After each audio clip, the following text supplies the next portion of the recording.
From Space Launch Complex 4 at Vandenberg Air Force Base in California, this is Falcon Launch Control at T-minus 2 hours, 41 minutes, 35 seconds and counting. The Jason-3 International Oceanography satellite mission is on schedule for launch this morning from Vandenberg at 10:42:18 a.m. Pacific time. There is a 30-second launch window this morning. Jason-3 will add to a 23-year satellite record of global sea surface heights, a measurement having scientific, commercial, and practical applications related to climate change, ocean currents, and weather forecasting. Data from Jason-3 will be used for monitoring global sea level rise, researching human impacts on the world's oceans, and aiding prediction of hurricane intensity. The mission is planned to last 3 years, with a goal of lasting up to 5 years. Jason-3 is a 4-agency international collaborative partnership between NOAA, NASA, the French space agency CNES, and the European Meteorological Satellite Agency EUMETSAT. Right now in the countdown, we're concluding the loading of the RP-1 storable kerosene fuel on board the vehicle and getting ready to start the liquid oxygen loading into the first stage of the Falcon 9 rocket. Right now we have a short video with some additional insight into what the Jason-3 mission is.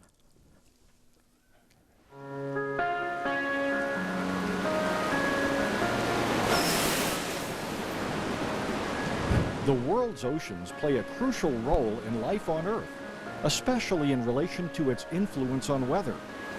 The seas heat and cool, they humidify and dry the air, and they can control wind speed and direction. To help scientists continue studies from the vantage point of 830 miles above the Earth, NASA will launch the Jason-3 satellite early in 2016 from Vandenberg Air Force Base in California. Since 1992, this will be the fourth in a series of spacecraft providing scientists with essential information about global and regional changes in the seas. These satellites measure the height of the ocean from space, and that's important for oceanographers because it tells us about ocean currents, about tides. The more that is understood about the level of the world's oceans, the better experts can predict the changing dynamics of weather and climate of Earth. Data from Jason-3 will provide information about oceans that forecasters need to better predict severe weather and devastating hurricanes before they arrive on shore.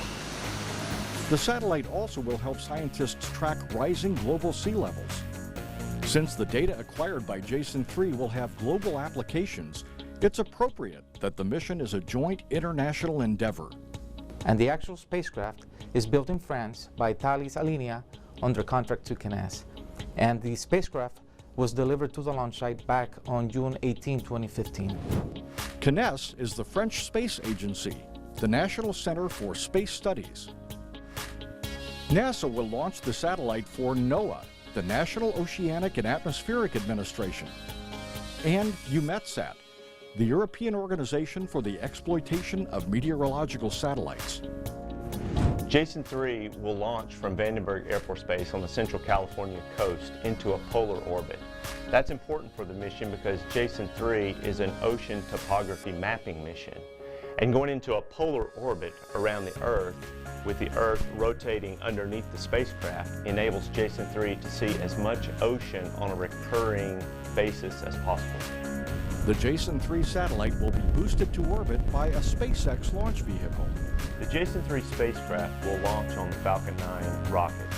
Falcon 9 is manufactured by SpaceX in the Los Angeles area. The NASA Launch Services team has been working very methodically over the past few years, and certainly during this intense period of a launch campaign at Vandenberg Air Force Base over the past several months, in making sure that we are ready to fly Jason-3 successfully. Once Jason-3 reaches orbit, there is still work to be done to prepare for its job of measuring the ocean surfaces. So the first thing that happens after the spacecraft separates from the launch vehicle is that the solar panels will be deployed, and the spacecraft will be pointed in the right attitudes. Once the spacecraft is stable, charged, and communicating with the ground stations, then you can send commands to the spacecraft to initiate the various checkouts of the subsystems on the spacecraft. NASA's Launch Services Program is very excited about the Jason-3 launch campaign. It's exciting science. We're excited to work with SpaceX. The joint commercial and government team has put in many hours for this countdown, and we are looking forward to mission success.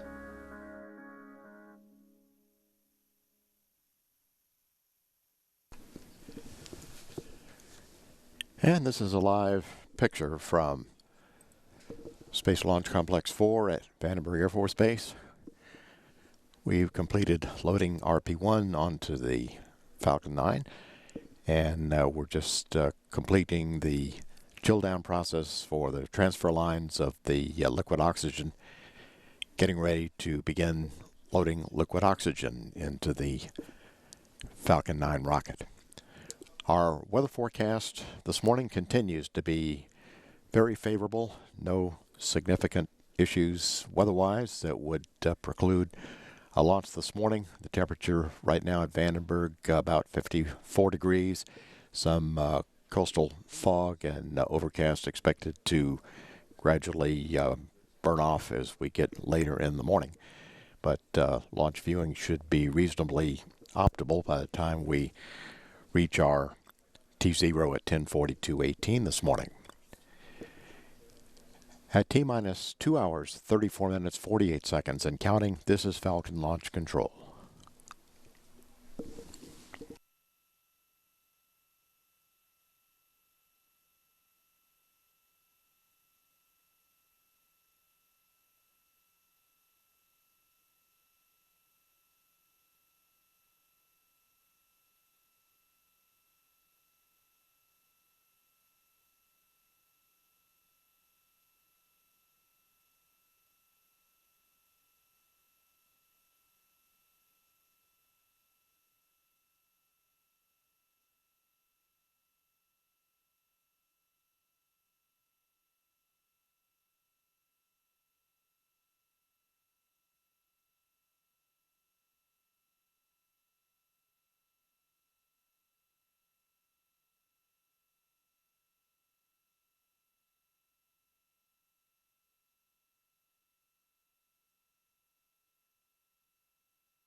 prop on countdown.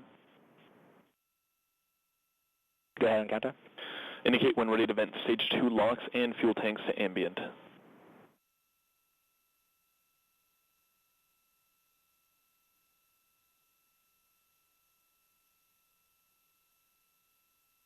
Very good to vent both tanks to ambient. Copy that. Then proceeding with the stage 2 locks and fuel tank vent.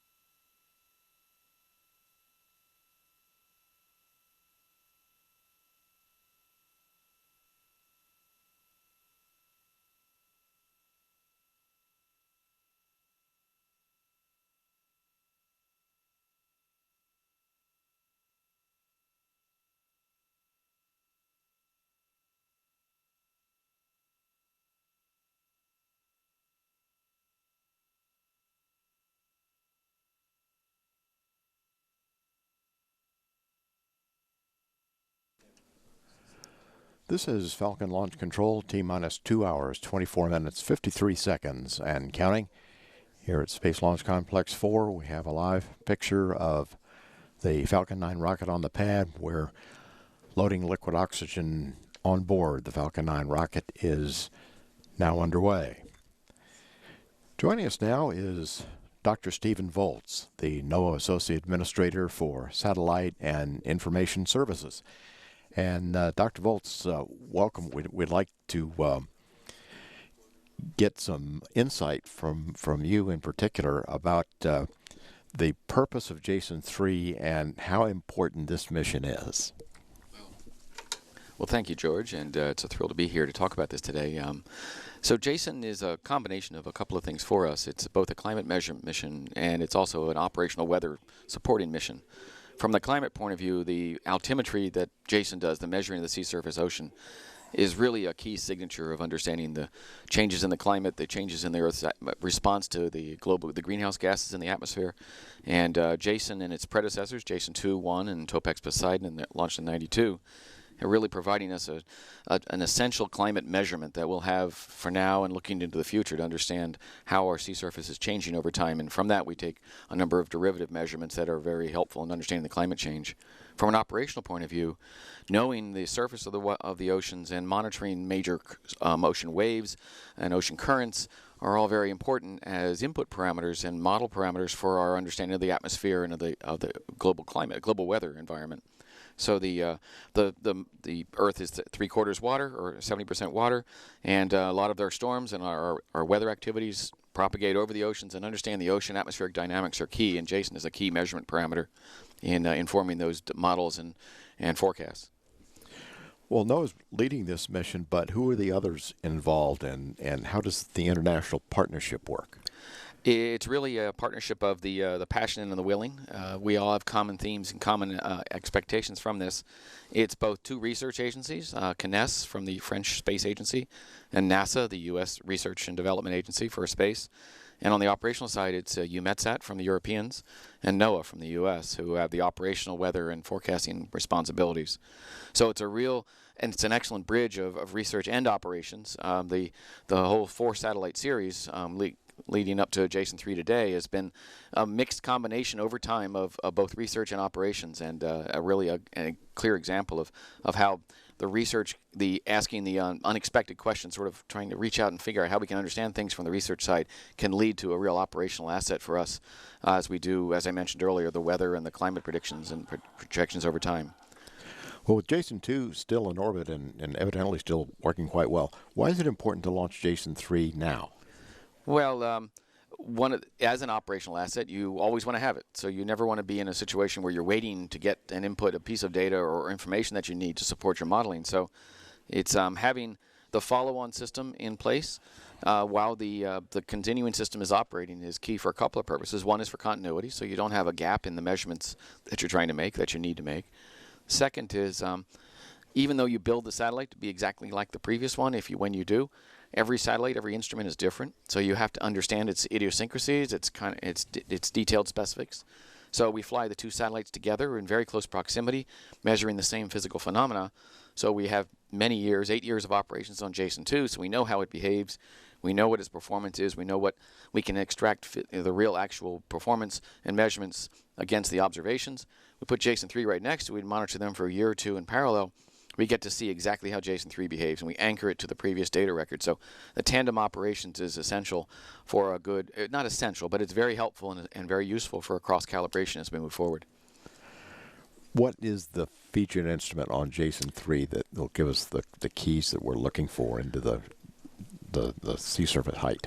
Well, it's an altimeter, so you would think that the altimetry measurement, which is a precision orbital determination, measures the height of the ocean surface with respect to the satellite, is the key instrument. However, that key instrument doesn't function without multiple other mission elements of the mission, which allow you to extract information from that. So we have the altimeter, which measures the height of the ocean. We have precision orbit determinations and GPS signals, which measure precisely where the satellite is, because unless you know where the satellite is, you don't know the height of the ocean with respect to the world in some independent parameter. And also we have a microwave radiometer, which when an altimeter goes through the atmosphere can distort it depending on the humidity profile, the temperatures, etc. Changes it a little bit subtly, but enough to obscure our measurements. So we have to measure what it's traveling through. We have to sort of back out the signal that might be in the atmosphere itself. So we have secondary instruments which provide that kind of contextual information on the transit time of the altimeter. So combination of all of these three, plus we have a laser retroreflector on the spacecraft which allows ground signals to monitor the position and location of the spacecraft. So it's all about knowing exactly where the spacecraft is, so when you measure the difference between that position and the ocean height, you know exactly where the ocean height is. So what orbit is Jason-3 flying in, and is that by design? It's a compromise of many things, and yes, it's definitely by design. It's in the same orbit as Jason-2. As I mentioned, we have the cross-calibration, but it's in the same orbit as Jason-1 and the same orbit as Topex Poseidon. It's become known as the altimetry orbit because we sort of have squatters' rights now. Nobody else gets in the middle of that orbit. It's at about 1,336 kilometers, 66-degree inclination, so it's not sun-synchronous like many of our satellites. It's not low inclination. And there are a couple of reasons why that's very useful. One is you want to cover as much of the ocean you can. Second is when you go at a tilted inclination as opposed to polar, when you're going up on the orbit and down on the orbit, you have crossovers. The crossovers allow you to measure roughly the same parameter, same area, with different vectors, and you can get some actual vector information about the movement of ocean tides at those low crossing points. At 1,336 kilometers, it's a 10-day repeat cycle. Gives you a good global mapping rate, and it's not like weather, which changes very quickly. The ocean currents don't change quite so fast, so a 10-day repeat cycle gives you a good time constant to measure the whole ocean surface. And again, you're repeating the exact cycles you've done before, so the underlying geoid, or the gravitational measurement of the planet, doesn't change much between now and the early 90s. So we have a good baseline that we can measure our ocean, the dynamics of the ocean, against a fixed background, which is the geoid of the planet.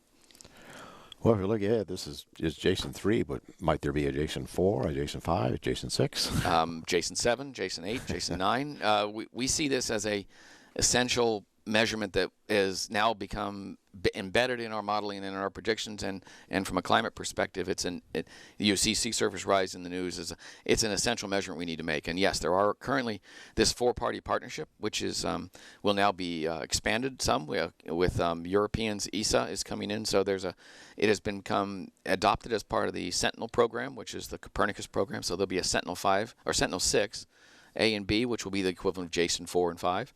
And now in the planning stages with the partnerships between the Europeans and the United States is still key elements in that.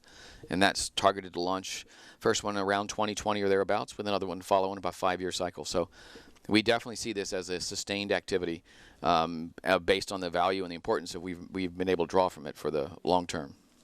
Well, Steve, thank you very much. And I know your NOAA in particular has looked very much forward to this. It's been a long road to get to this, and our partners have been essential. It's really an example where none of us could do this on our own. And even going back to the Poseidon launch in 1992, which was a CNES NASA launch, this has been essentially a partner program from the start.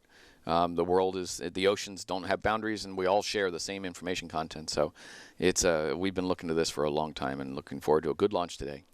Thank you, Steve. Dr. Stephen Volz, the NOAA Associate Administrator for Satellite and Information Services.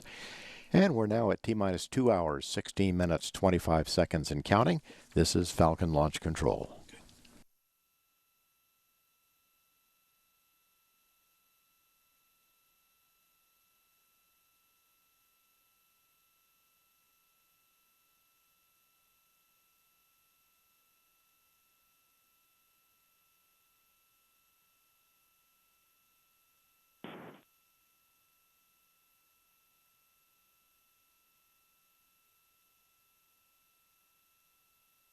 RCS is, AVI, this is RC on countdown 1. Go ahead. I'm looking at stack 45.4, conditional turn transmitters on-off. If needed, keep temperatures within launch criteria. RC, we are running the transmitter control auto sequence. That should take care of transmitter temperatures, and we will monitor on side of that. Okay, copy that. I'm going to buy that step then. Copy.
This is Falcon Launch Control, T-minus 2 hours, 11 minutes, 55 seconds and counting.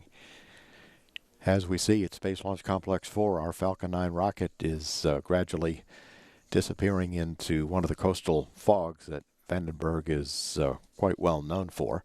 And we do expect that to thin somewhat later on this morning as we get closer to launch.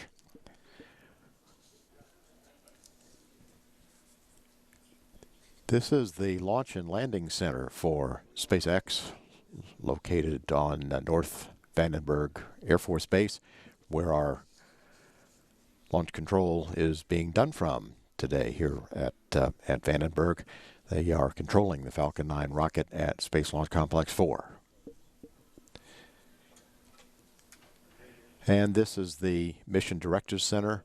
This is where our primary launch mission management is located following the countdown today, including both NASA and NOAA. And this is the Launch Vehicle Data Center. We have two of these rooms here adjacent to the Mission Director Center, where our launch vehicle engineering team is located and monitoring the Falcon 9 rocket on the pad and its readiness for launch. And we're now at T-minus 2 hours, 10 minutes, 27 seconds and counting. This is Falcon Launch Control.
This is Falcon Launch Control, T-minus 2 hours, 8 minutes, 6 seconds, and counting. Joining us now in the Mission Director Center is John Grunsfeld. He's our NASA Associate Administrator for Space Science at NASA headquarters. And we'd like to also get his perspective on this mission to the extent that NASA's role is so symbiotic with NOAA's. We really work together on this very much as a partnership, and I'll kind of start with that. This has been a real success story for international cooperation in science. Can you talk about why this partnership is so important for NASA science? I think the same reason why it's a great collaboration between NOAA, which looks at our atmosphere and oceans, and NASA, which is interested in the Earth as a system, and of course all the rest of the universe. But that synergy between, the ocean, atmosphere, and the Earth, between our two national agencies, is true for the whole world. The kind of problems that we're trying to deal with, the challenges of understanding how the Earth works and make predictions going forward, such as sea surface topography and sea level rise, are global problems. And so when we have various space agencies around the world, in this case EUMETSAT, CNES, the French Space Agency, the European Meteorological Agency, NOAA, and NASA all working together, we bring the best ideas, the best minds together to try and understand, why we see sea level rise, what the influences of undersea topography are to the surface of the ocean. It's a planet-wide issue, and we're trying to solve it as people from all around the world. Well, to go into that a little bit more, NASA has a direct role in the science data that this mission is going to produce. How will the observations of the global ocean surface help NASA's overall understanding of our home planet, Earth? Well, we're trying to understand the overall water cycle.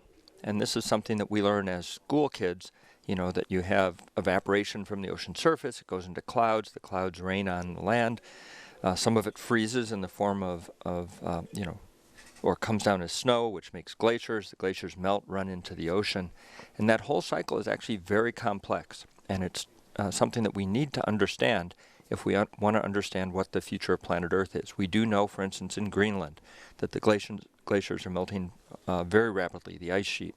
In Antarctica, the West Antarctic ice sheet is sliding into the ocean. These contributions to the sea level cause the sea level to rise, but that's not the only reason the sea level rises. It also rises because the ocean is warming. And when we think about the planet warming, you think, well, the whole planet is warming up. But that's not true, especially because much of the heat is contained in the ocean, and different parts of the ocean warm and cool at different rates. And by measuring from space the altimetry of the ocean, we can actually see some parts of the ocean that are higher, some parts that are lower. We're only talking about centimeters to inches, but that tells us about ocean circulation. And so the science that we do in the Earth sciences at NASA helps us inform all of these different processes, whether they're on the land, in the oceans, on the ice caps, to understand how the Earth works. Now, that's important because, one, scientists are interested in it. It's challenging research. But it's also very important, and that's where NOAA comes in. NOAA then uses the science that we produce operationally to help people, to help fishery management, to help coastal communities, to do weather forecasting. These are all critical elements, and so that research to operations component is, again, part of the partnership between NOAA and NASA. From NASA's perspective, why is the sea level rise most important as far as the information that we want to get from Jason-3? Well, Jason-3 will provide this global coverage of sea level rise. I mean, you could measure sea level rise by putting, a ruler, a meter stick on your local dock and just, average over the tides and watch it slowly creeping up. It's creeping up at 3.2 millimeters per year, and it's been pretty steady like that for several decades. How do we know that? Because of our satellite measurements from Topex Poseidon, from Jason-1, Jason-2, and now we'll add to that Jason-3. The other fact is the surface of the Earth actually moves. We have tectonic plates, and even though your dock may look stationary to you, it actually is moving along with the solid Earth. And whereas from space we can measure the whole planet, the geoid, and reference the sea level rise to that. Now, why is it important? Well, because a lot of people live on coasts. It affects erosion, and we want to understand, is the sea level rise something that's just slowly going up, or is it going to accelerate? That's really important information for people here on planet Earth. Well, are you excited about this launch? I'm excited about every launch. There's always a little bit of me that wants to be on top of the rocket and go with it.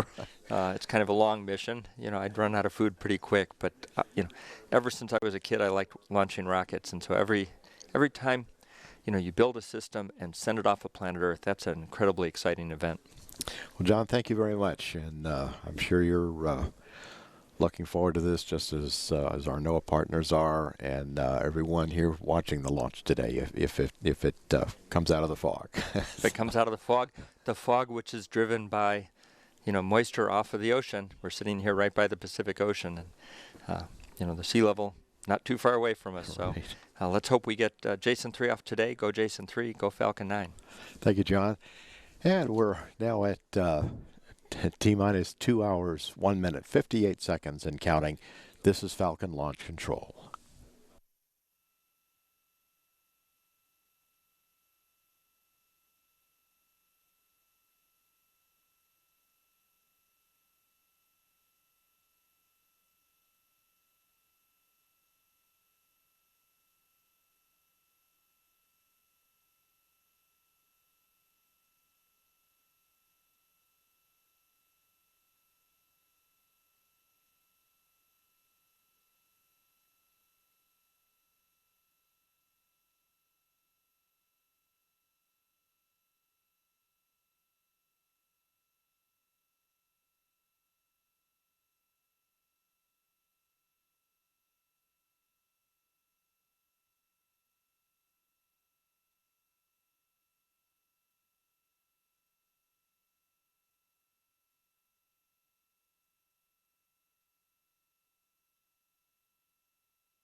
Rock, this is LC on countdown 1. Please report when OD, FE, and LDA are ready for comm checks.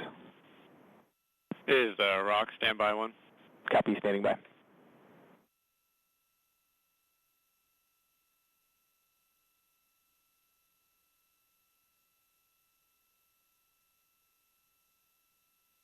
And this is Rock on countdown at 1. OD, SE, LDA are ready. Comm check SE on countdown 1.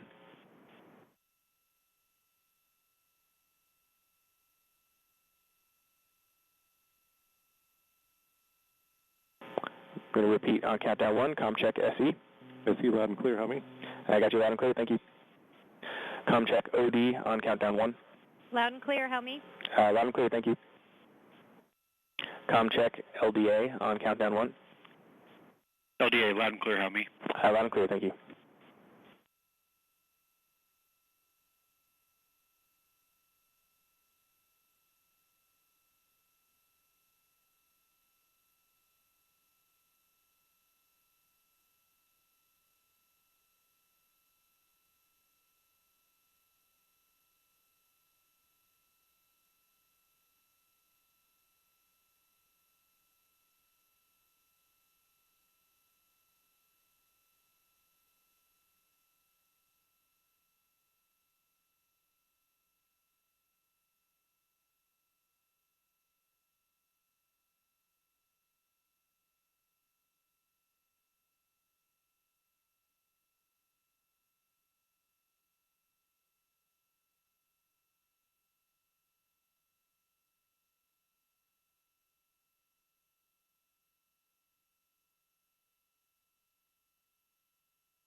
This is Falcon Launch Control, T-minus 1 hour, 57 minutes, 36 seconds and counting. Here at Vandenberg Air Force Base, Space Launch Complex 4, the countdown for the Falcon 9 rocket is still on schedule for our liftoff this morning. And joining us now here in the Mission Director Center is Akash Fangani, the Certification Manager and Senior Fleet Systems Engineer for the Launch Services Program at the Kennedy Space Center. Akash, welcome. Of course, you've been involved in the countdown since things got underway very early this morning. Maybe you could give us a quick status on where we are in the countdown and what's going on as far as the fueling operations. Sure. So everything so far is going real well. The RP1 was loaded this morning, so RP1 is on both stages. And when I currently left, LOX loading on both stages had begun, and things are progressing well. Well, we've got some video now that will show something of our Jason-3 satellite. Tell us what we're seeing. So right here you're seeing the Jason-3 spacecraft arriving back in June of 2015. Jason-3 came over from France. It's part of a 4-team partnership between NASA, JPL, NOAA, and then the French partners EUMETSAT and CNES. So you're seeing the spacecraft being offloaded on the north portion of Vandenberg Air Force Base. It's making its trip down to Slick 4 in the video here, taking its time to make sure it gets to the payload processing facility. It is backing up here to the hangar, getting ready to be offloaded. Once it gets offloaded, it goes through the hangar and into the clean room. So, you know, it's a very delicate procedure here, making sure it gets to the hangar, or gets into the clean room. Once inside the clean room, they go ahead and they'll take off the shipping container. And it's interesting that the spacecraft actually ships horizontally. And once it gets into the hangar, it's going to be attached to the tilt fixture, and it's going to be rotated over into the vertical position. And so you can see that going on here. They're starting to rotate the spacecraft. And then after that, they're going to go ahead and start commencing checkouts. So technicians from both Thales and CNES will be checking out the spacecraft, making sure everything's good. It actually, after it was checked out, it went into storage for a few months before it actually ended up starting its fuel load in the November timeframe. So you can see some good pictures of them checking out the spacecraft. It's sitting there on its fixture. It then gets bagged for a few months, and then here we've picked up where they go ahead and they're doing one more set of checkouts before they start fueling. Here they're pretty much ready to go and start mating to the launch vehicle hardware. So here they're going ahead and mating the spacecraft to the payload adapter, which was built by RUAG in Sweden. And once it's on the adapter, it then goes on to the payload attach fitting, which is some SpaceX hardware. You can see at the bottom of that screenshot. And then once it's on that, it gets ready for its encapsulated assembly. You can see there the payload fairing. One half of the payload fairing is coming around the spacecraft.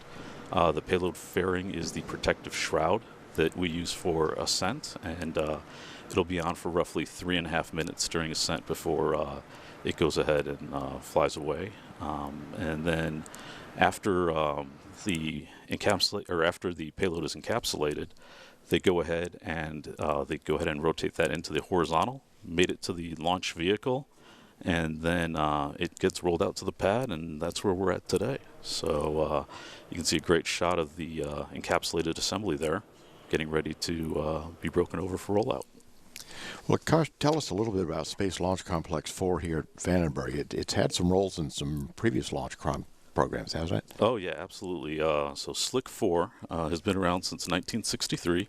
It was used for the Atlas III program initially, and then Titan 2, 3, and 4 also went off there, and there's been over 90 launches from Slick 4 East and West over the years, and the last launch was in 2005 for the Titan program. And when did SpaceX start to reconfigure it for Falcon 9? So SpaceX took over the pad in 2011. They had 6 months of demolition work, so they went ahead and leveled the 2 pads that were there. And then it was 18 months to go ahead and rebuild that pad and get it in the configuration it is today, which is absolutely remarkable. So they took over the pad in 2011. They finished their work in 2013. Their first launch off that pad was September 29th, 2013. Which was the Cassiope mission, and then Jason-3 today is the second mission that's going to go off Slick 4. Well, Jason-3 is somewhat different from the commercial SpaceX launches that we're accustomed to. This is a government civil launch, so how are they different? So with the commercial launches, what the commercial companies do is they go ahead and buy insurance against a failure. The NASA payloads, the NASA science missions in particular, they're one-of-a-kind payloads with very interesting science objectives. And so what we do is we perform mission assurance for these payloads. And when you perform mission assurance, you actually need insight of the vehicle. So we have an oversight clause that gives us that insight, so we can go ahead and get a lot of details about the hardware and the launch vehicle, which gives us the knowledge to actually make a go or no-go call on day of launch. The commercial companies don't have that insight and do not make that go or no-go call. Only NASA can do that. So how has this worked for this particular Jason-3 mission? So this one's been a little bit different. So early on, when we went ahead and awarded SpaceX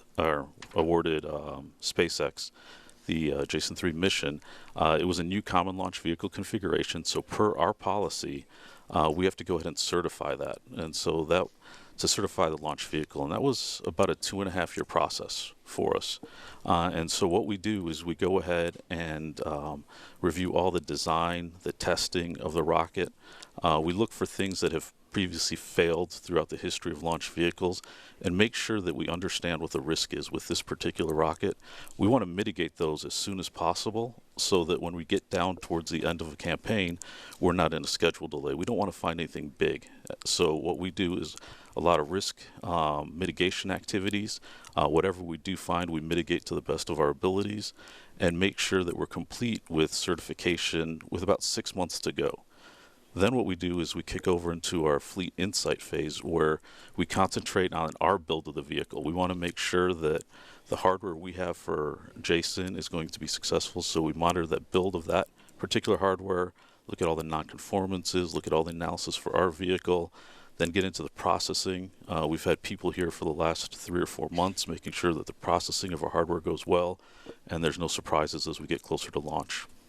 Well, since the Falcon 9 mishap back in June, what steps did Launch Services Program take to help get us to where we are? Yeah, so as we all know, that SpaceX did have an anomaly back in June of 2015. I actually was one of the 2 NASA observers into their anomaly investigation team. So we actually, me and Bill Spetch from CRS went ahead and we monitored the accident investigation team. We saw how SpaceX was running their investigation, got a lot of good insight into that investigation. And then on the other side, so with our program, we were tasked by NASA LSP to do an independent or by NASA headquarters for LSP to do an independent investigation. So we had the SpaceX investigation, the LSP investigation. They both came together very well. There were a number of things that were found throughout both of the investigations that we had to resolve and mitigate, which led to quite a few hardware changes over the past few months. All those changes are complete, and we have a good vehicle to fly today. Well, Akash, thank you very much, and I gather it's quite satisfying to see how well things are going this morning. So, yep. If the countdown continues to go well, as we see here this morning with the SpaceX launch team and the Jason-3 team also working together in parallel, it looks like we're going to have a launch this morning that we've been preparing for a while, but everybody is very comfortably happy with where we are. Go Falcon 9, go Jason-3. Thank you very much. It's Akash Fungani, our certification manager and senior fleet systems engineer for NASA's Launch Services Program at the Kennedy Space Center. And we're at T-minus 1 hour, 47 minutes, 55 seconds and counting. This is Falcon Launch Control.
RC, if running FTS checks with Station 1 command online, verify RF silence on 421 megahertz has been scheduled from now until T0.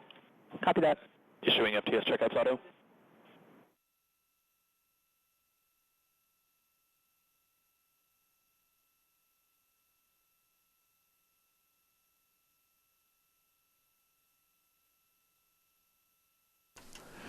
This is Falcon Launch Control, T-minus 1 hour, 46 minutes, 7 seconds and counting, where we're progressing toward an on-time launch this morning at 10:42:18. This is the SpaceX Launch and Landing Control Center, where we see our SpaceX launch team together working toward our liftoff this morning, and there are also some Jason-3 participants in there. Our project manager for Jason-3 is also in the facility, along with Tim Dunn, the NASA launch manager in the countdown representing NASA this morning. Otherwise, all of our activities continue to go nominally. Again, another shot of our SpaceX team in the SpaceX Launch and Landing Control Center located in at Vandenberg on North Vandenberg Air Force Base. And the launch pad, Space Launch Complex 4, is actually on South Vandenberg. This is one of the launch vehicle data centers where data is coming in on the pad, and will also be coming in after liftoff, where the NASA engineering and NASA launch management team can follow the progress through the telemetry of the vehicle as it flies on downrange, and see much of the same data that our SpaceX counterparts will also be seeing as it flies.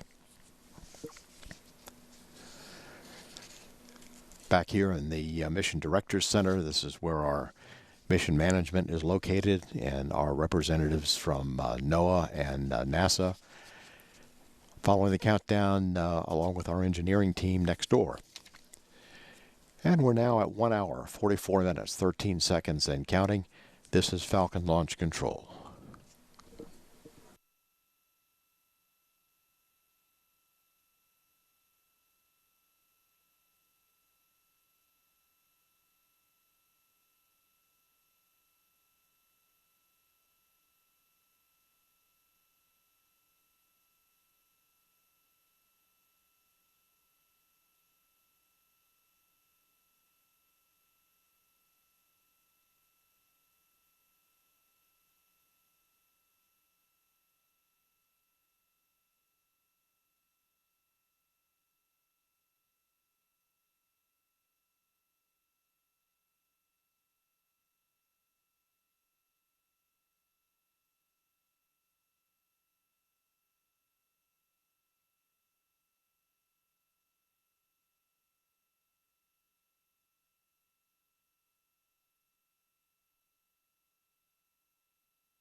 All right, this is VC on Countdown Net. FTS, FISPO, MISCO, proceed with FTS checks on the ROPSnet.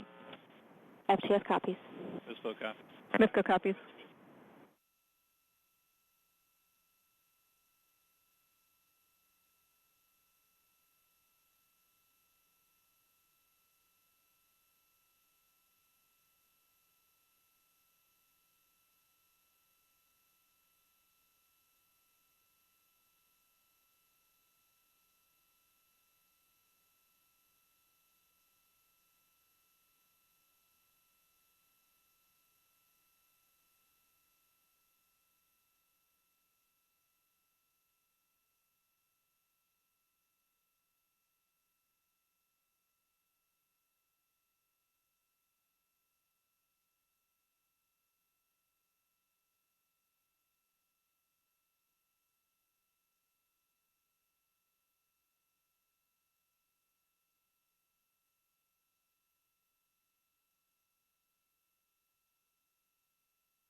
This is Falcon Launch Control, T-minus 1 hour, 37 minutes, and counting.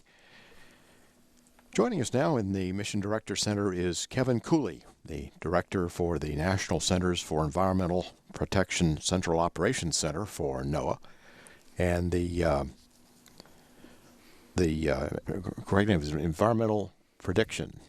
It was, yes, the National Centers for Environmental Prediction. That was actually a job that I had before. I'm actually currently the Director of Planning and Programming for the National Weather Service. All right. Then maybe you could start by telling us a little bit about how does NOAA's National Weather Service use the data from the Jason-3 satellite? Sure, George. Well, as you may know, the ocean is a significant driver or factor in both weather and climate on the planet, and so the data from the Jason-3 satellite is going to provide observations of the ocean surface based on radar altimetry. And those observations from radar altimetry are complemented by observations from other satellites like GOES and SUMI MPP, as well as observations from in situ instruments in buoys in the ocean, the Argo array and the Tau array. All of those observations together help the NOAA National Weather Service characterize the surface and heat content of the ocean. Those surface conditions, wave heights, currents, as well as ocean heat content, are very important for the Weather Service in terms of forecasting several different phenomena. The first phenomena is the intensity of hurricanes. So the amount of heat in the water, especially heat below the surface of the water, is very important in understanding how a hurricane may intensify or de-intensify over time. The second aspect is the nature, height, and direction of wind and waves, and those are very important to preserve life and property in terms of maritime operations, shipping, drilling, fishing, things like that. And then lastly, heat content is a factor that's used in climatological forecasting, so things like El Nino, et cetera, et cetera. So what data do these satellites give the Weather Service to help them that other satellites don't? How is Jason-3 specifically contributing to what your objectives are? Sure. Jason-3 is unique in the sense that other satellites like GOES, they're able to provide what's called a sea surface temperature. That gives you the temperature of the water at the surface, maybe a centimeter or two down. Right? What Jason will provide is the heat of the ocean at deeper depths. And it's called ocean heat content, and those depths can go down, hundreds of feet. And so, because of that difference, the ability to really understand heat below the surface, that's very, very important for hurricane intensity. Then, lastly, the precision in the radar altimeter helps us have an ability to understand the relative height of the ocean. And that's very important to be able to get a handle on trends around sea level rise, sea level, et cetera, et cetera. So it's, and then lastly, other satellites don't really characterize the topography of the ocean surface. You can get a sea surface temperature measurement from GOES, but what Jason, because it's using radar, will do is it literally, it's kind of like how NEXRAD radar is used for weather forecasting. Jason's radar is turned down and characterizing the surface of the ocean instead. So it gives forecasters the ability to really understand ocean currents at fine levels of detail, much finer than you get through other observational instruments. Looking at the impact that Jason data up to this point has had on National Weather Service forecasts, what in particular have we been able to draw as far as climate prediction, El Nino, drought, seasonal forecasts, hurricane intensity, things like that we've been talking about? So the one very measurable impact on the weather side is the hurricane intensity forecasting. So we've seen about a 20% improvement in intensity forecasting out to 3 days based on the use of radar altimetry data. It's been a very, very significant measurement for forecasting that particular phenomena. In terms of climatological phenomena like El Nino, the ability to, it really is the ocean height and the ocean heat content that are the real things that Jason-3 contributes to that mix. Now we have buoys that float both on the surface of the ocean and go down to varying heights that also help us generate heat content, and what those two things together give us a really fine understanding of how that heat content varies over time. And so when you see sea surface temperatures rise, for example, off the equatorial oceans off of South America, that's an indicator of El Nino. And so Jason-3 is radar altimeter that helps us infer heat content, is a big part of being able to understand when that phenomena is occurring.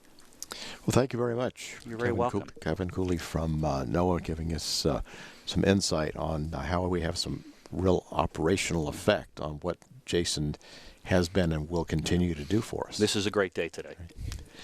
And we're now at T-minus 1 hour, 31 minutes, 24 seconds and counting. This is Falcon Launch Control.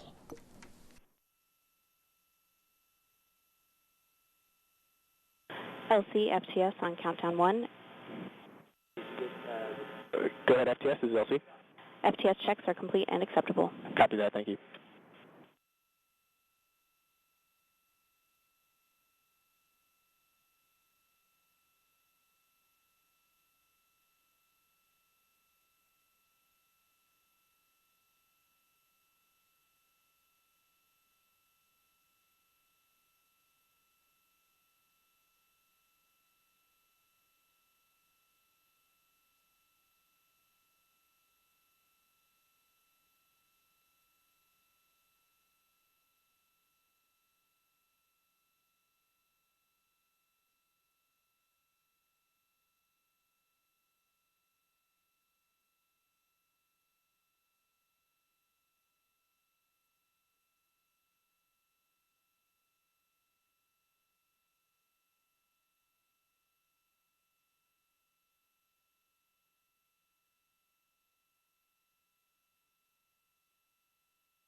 This is Falcon Launch Control, T-minus 1 hour, 28 minutes and counting.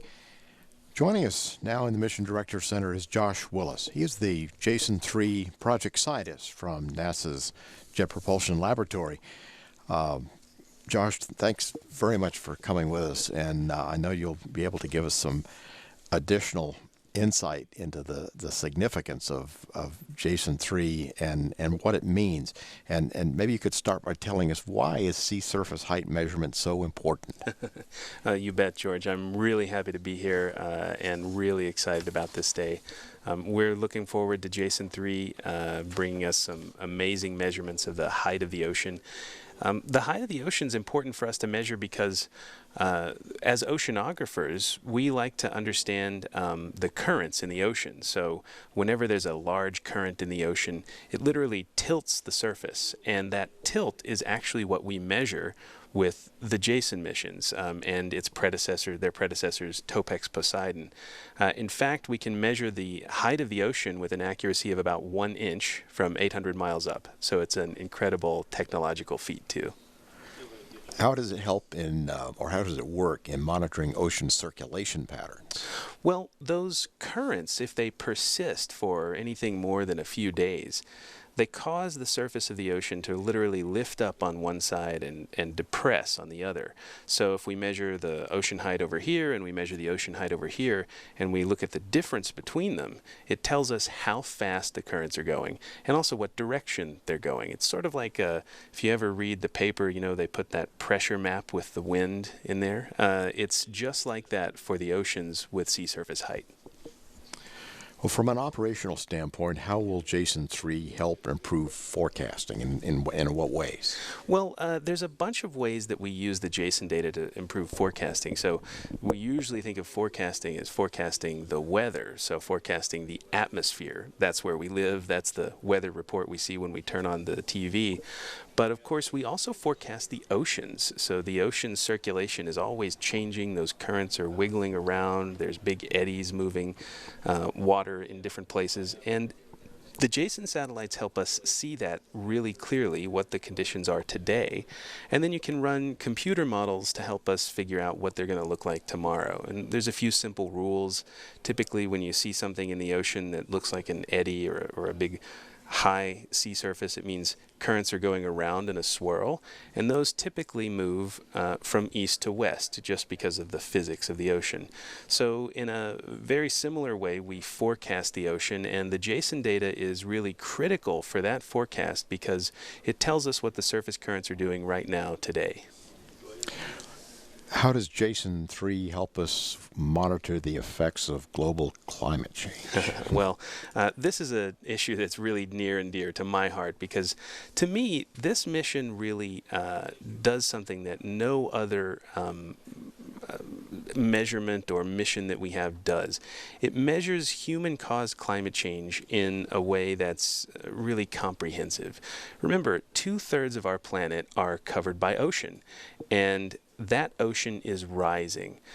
As the Earth collects extra heat from human-caused climate change, almost 90%, over 90% actually, of that heat is warming the oceans. That water expands, and then the oceans are also collecting the meltwater from glaciers and ice sheets. So they see all that on top of each other, and it really makes for a comprehensive view of how humans are changing the climate. And nothing else really does it in as accurate and as clear a way. Well, if we look at something that's going on out here on the West Coast in California right now, was Jason data especially helpful at all in helping to predict the current El Nino? Oh, absolutely. You know, Jason gives us this view of El Nino, which is global. And in fact, a really big El Nino, like the one we're having this year, has impacts all around the planet. The weather patterns from Australia to South America to Africa are disrupted, they're changed. But ultimately, El Nino is born, lives, and dies in the ocean. It's an ocean phenomenon.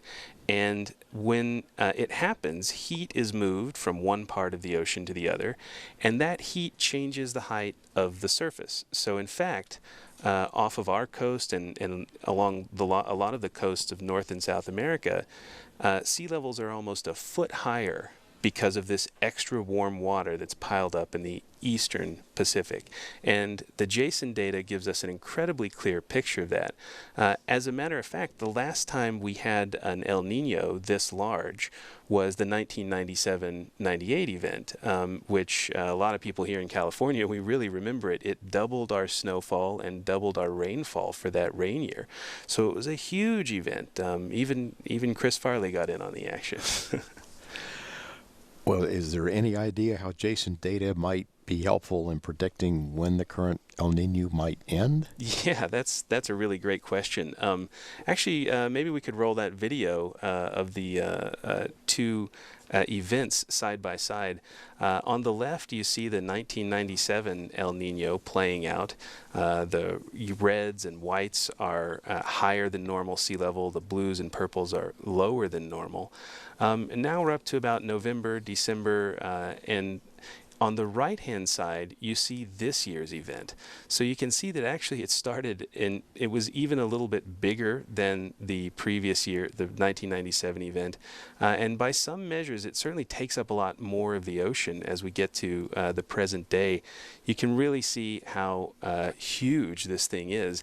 And it's probably peaking right about now. Typically, we see the El Nino start to peter out over the first few 3-4 months of the second year in which calendar year in which it happens. So we're probably looking at the peak of the El Nino, but the impacts, especially here in California, are probably a couple weeks out in the future.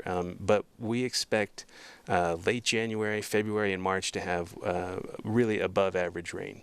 Well, thank you, Josh Willis, the Jason-3 project scientist from NASA's Jet Propulsion Laboratory here in California and then down in Pasadena. Josh, thanks very much, and I know you're very much looking forward to our launch latest this morning. So, I am. Thanks so much for having me. I appreciate it. And we're now at 1 hour, 20 minutes, 51 seconds, and counting. This is Falcon Launch Control.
This is Falcon Launch Control, T-minus 1 hour, 6 minutes, 4 seconds and counting.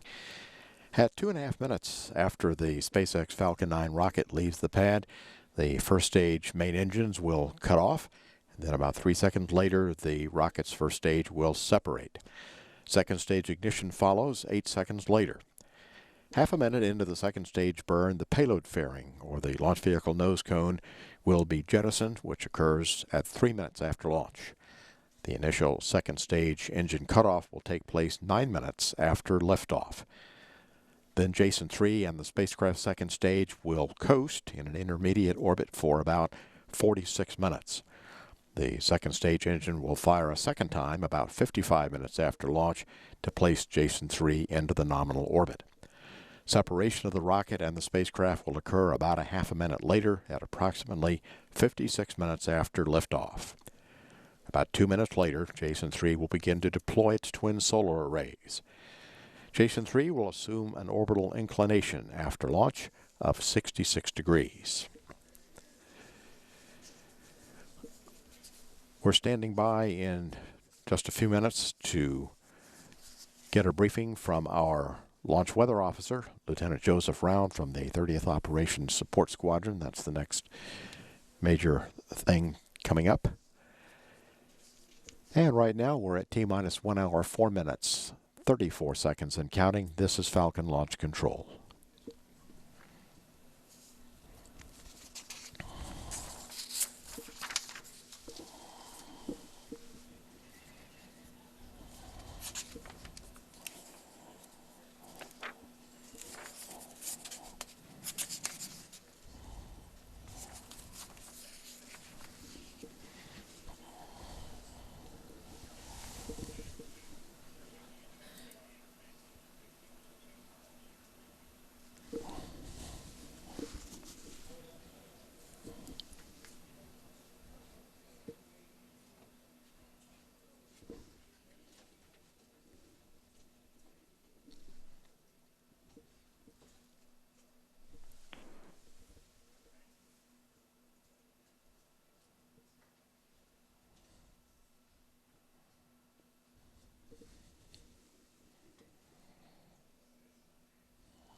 MIFCO. Senior MEFCO. NLM. NLM. SpaceX RC. RC on Weather Conference Net. This is Falcon Launch Control, T-minus 59 minutes, 39 seconds and counting. Standing by for an updated weather briefing from Lieutenant Joseph Round. Agency with probabilities of violation. This is the LWO. This information will be displayed on CCTV Channel 5 and 6. Beginning with Channel 5, looking at satellite, you can see a decent amount of cloud cover out there. Most of this is some upper-level cirrus clouds, but there is some low-level stratus deck associated with marine layer underneath it that's kind of hard to see, and it's being contaminated by the cirrus clouds that we see. Moving on to radar. You can see some light returns in the area. This is just some thicker cirrus. The current radar is putting that stuff at about 18 to 20,000 feet, so it's kind of in line with where we were seeing the cirrus because it is currently in clear air mode. And then looking at winds. Winds have shifted to a westerly component as previously forecast, and that helped to bring in the marine layer, so that's why we're seeing a little more cloud cover and fog out of the pad than originally forecast. So moving over to Channel 6. Currently, there are no watches or warnings in effect. For rain safety LCCs, we are currently green, and we're forecasting a T0 POV of 0% for all criteria. For launch agency constraints, we're currently green with the T0 POV of 0%. The exposure forecast, again, we have the stratus in the area from about 100 to 1,200 feet, and the visibility is pretty socked in out there down to a half mile or less in fog. Winds from a westerly component. Over the next hour, as we move closer to T0, we expect the fog to kind of hang out in the area. Again, it's a little thicker than previously forecast, and it was cutting underneath the cirrus cloud, so we didn't see it coming on satellite. So right now we're looking at, by launch forecast, about 7/8 coverage of stratus from about 200 to 1,300 feet, and visibility between a half mile and 3 miles in fog. But again, for launch agency constraints and LCCs, the overall probability of violation is 0% with no constraints of concern. And there's been no change to the scrub forecast. Again, with the front moving in, we're looking at cumulus clouds and some altostratus and cirrus moving in, and some showers by T0 should we scrub. So the probability of violation for the scrub forecast is 40%, with cumulus being the primary concern, disturbed weather down at 30%, and then lightning at 10%. This concludes my brief. Senior MEFCO provide safety status.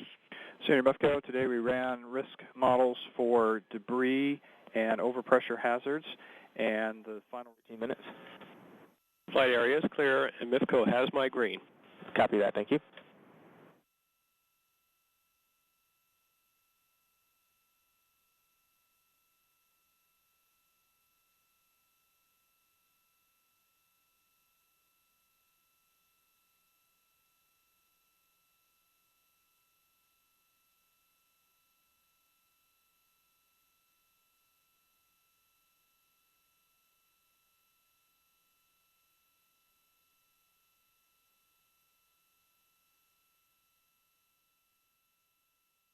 RC on countdown 1, report downrange tracking station status.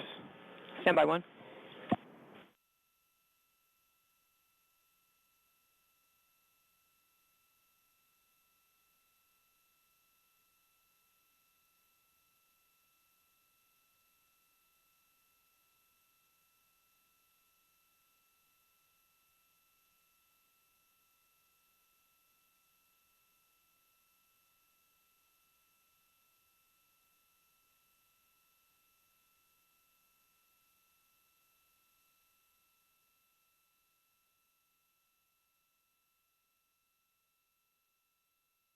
We'll see you on countdown 1.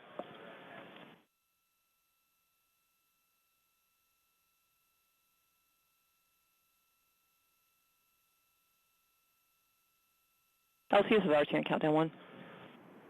Standby 1, LC. RC.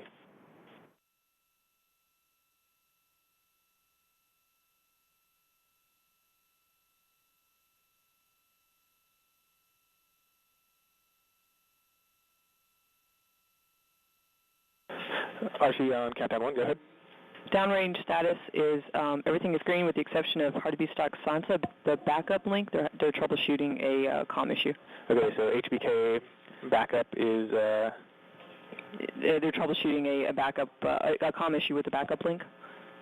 Copy that. Is that a constraint? Should not be a constraint because it's a backup. Copy that. Thank you. And one thing, the VTS Cook Alpha is still working to get their Link 13 solid. Is that a constraint to launch? We should still be able to launch, but we need to probably talk about it. Copy that.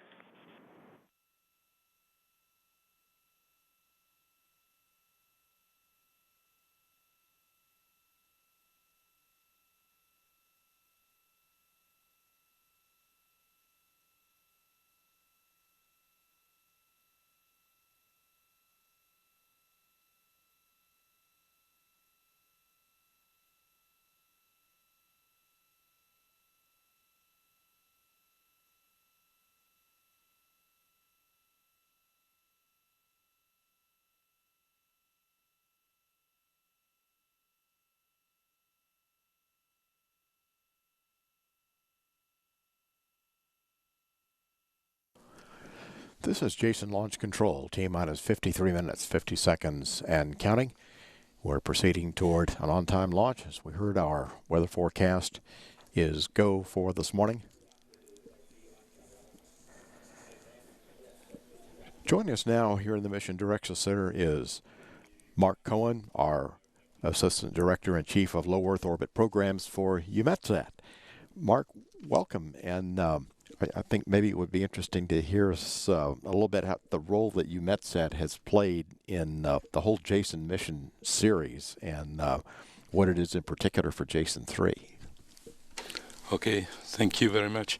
The Jason mission series started, as you know, in 1992 with the launch of the TOPEX Poseidon, and then with the Jason-1 in 2001. And this was handled by CNES and NASA at that time. But the mission started to be really operational in the years 2008 with the launch of Jason-2, and that's where EUMETSAT and also NOAA started to be involved because of the operational nature. Now, regarding Jason-3, we are involved with all the other partners. And we have installed our infrastructure, ground infrastructure, and we do the acquisition of data, processing of data, and distribution of those data for part of the dumps that the satellite will see from Europe. So we have 7 dumps a day, and the US will do the same, and we exchange data and services. And the operations we conduct are done are funded by the European Union under the Copernicus program, and we have an agreement with the European Union for that. Well, how will EUMETSAT use the data in a way that benefits the European nations? In fact, there is a critical need to continue to accumulate the sea level rise, the sea level data, and to constitute and to continue this climate data records. But there are other things as well, such as critical measurements that we are doing on sea surface height, which will be used for operational oceanography. And also, all these measurements will be used as a reference for the future missions of altimetry and the other missions of altimetry. Well, how important is it to have an international partnership collaboration such as NASA and NOAA working with EUMETSAT on a mission like this? It's a particularity of this program, which is since the very beginning based on international cooperation. Each partner brings its best. Why does it work? Is because all partners are interested in the result. It's unique to see that these measurements were thought out in the years 92 and are still very interesting for all the players. And each partner brings its best. And what is one example is that there is a science team which is composed of all from people from all these partners who meets regularly, and you have an extraordinary exchange of research data and research elements every year. So you foresee this partnership collaboration continuing for future missions, perhaps? Of course, it's part of our strategy and the strategy of all the partners to continue in the long run to collect those data and to do the best out of it by collaboration at scientific level. Fundamental to the Jason program, I guess. Absolutely. Well, thank you very much, Mark Cohen, the Associate Director and Chief of Low Earth Orbit Programs for EUMETSAT. Thank you very much. Thank you very much. Best of luck today. And we're now at T-minus 49 minutes, 22 seconds, and counting. This is Falcon Launch Control.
This is Atlas Launch Control, T-minus 46 minutes, 55 seconds, and counting. We have word that the upper-level winds are green for today's launch from our upper-level balloon runs. And we're still at 0% chance of weather violation. The fog is a little bit more than we'd originally anticipated. The visibility is running between a half a mile and 3 miles.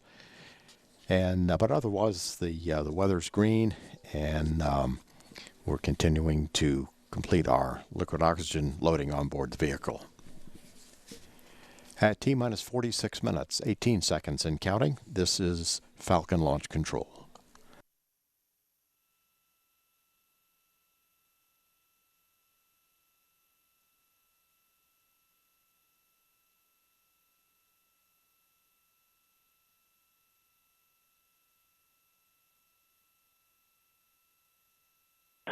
CE on countdown, verified ground winds are within launch limits. Let me take a quick look. Really good to me. They're like nothing. Yeah, ground winds are super low. That's very good. Totally acceptable. Great, thank you.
This is Falcon Launch Control, T-minus 44 minutes, 10 seconds, and counting. Some of the voices that we'll be hearing, especially as we get into the last half hour of the countdown, are our SpaceX launch conductor, Adam Nez, the SpaceX launch director, Ricky Lim, the SpaceX chief engineer, Hans Konigsmann, the SpaceX mission managers, Juliana Scheiman and Kyle Yang, and on the NASA Launch Services program, NASA mission manager Armando Piloto and NASA launch manager Tim Dunn, and our Jason-3 mission director, spacecraft mission director from the Jet Propulsion Laboratory, Parag Vazay. Once the SpaceX Falcon 9 rocket lifts off from Space Launch Complex 4, the initial radar tracking and launch vehicle telemetry and data coverage will come from multiple tracking antennas at Vandenberg Air Force Base for both the first and second stages. That will include the Oak Mountain station here at Vandenberg, as well as Santa Ynez just above Santa Barbara. And then as the vehicle moves downrange, also acquiring will be the Navy tracking station at San Nicolas Island, located in the Pacific Ocean west of Los Angeles. It will also provide data through the cutoff of the second stage and then the beginning of the 46-minute coast phase. With the vehicle heading into polar orbit, the next station to receive data from the vehicle will be the Antarctica tracking station. And then as the vehicle ascends back northward, the Hartebustuk tracking station in South Africa will acquire and be the primary tracking station, supported also by the tracking station on the Indian Ocean island of Mauritius, which is located about 1,200 miles off the coast of Africa. Both stations will be able to confirm the Jason-2 spacecraft separation.